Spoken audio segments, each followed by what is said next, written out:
3 de Valérie Perrin, lu par Tess Lauvergne. 11 ans, c'est l'âge où la plupart des filles restent avec les filles et les garçons avec les garçons. Nina était souvent fatiguée parce qu'elle se couchait tard. On racontait qu'elle aidait son grand-père à classer le courrier pour la distribution du lendemain, par rue et par quartier. Ce qui était faux. Le tri se faisait le matin à la poste. Elle dessinait sans doute jusque tard dans la nuit. Elle avait toujours les doigts gris à cause des bâtons de fusain. Elle avait beau les frotter avec une brosse et du savon, les mines de plomb coloraient ses ongles. J'adorais les poches qu'elle avait sous les yeux. Je les lui enviais. Cela la vieillissait, lui donnait un air grave. J'aurais voulu lui voler ses marques de fatigue. J'aurais voulu tout lui voler. Son petit nez, son allure, son port de tête, son sourire. Enfant, Nina ressemblait à Audrey Hepburn. Plus tard aussi. Mais en triste. Bien qu'Audrey ait toujours trimballé une petite lueur de mélancolie au fond de l'œil.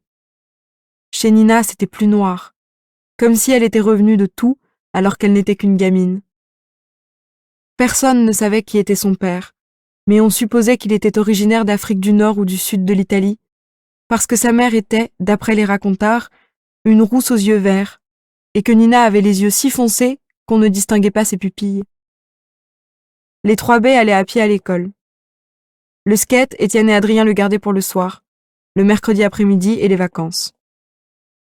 Nina et son grand-père vivaient dans une cité ouvrière, une de ces maisons en briques toutes identiques, collées les unes aux autres sur une dizaine de rues, avec un jardin potager à l'arrière.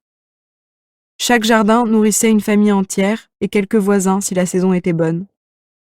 Adrien et sa mère Joséphine résidaient dans un F3 au 4e et dernier étage d'un immeuble des années 60.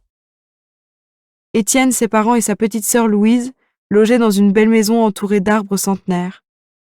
L'aîné, Paul-Émile, était parti faire ses études à Dijon. Nina était élevée par un vieux. Étienne était le fils d'un vieux. Adrien, celui d'un père absent et d'une mère 68arde qui fumait des roulés et écoutait Say and So Joe de Murray Head en nettoyant les vitres de la salle à manger. À 200 mètres près, ils étaient tout droit à égale distance de l'école. Ils étaient liés par un même idéal, partir quand ils seraient grands. Quitter ce bled pour aller vivre dans une ville pleine de feux rouges, de bruits de fureur, d'escaliers mécaniques et de vitrines, et des lumières partout, même en pleine nuit, avec du monde sur les trottoirs, des inconnus, des étrangers dont on ne peut jaser.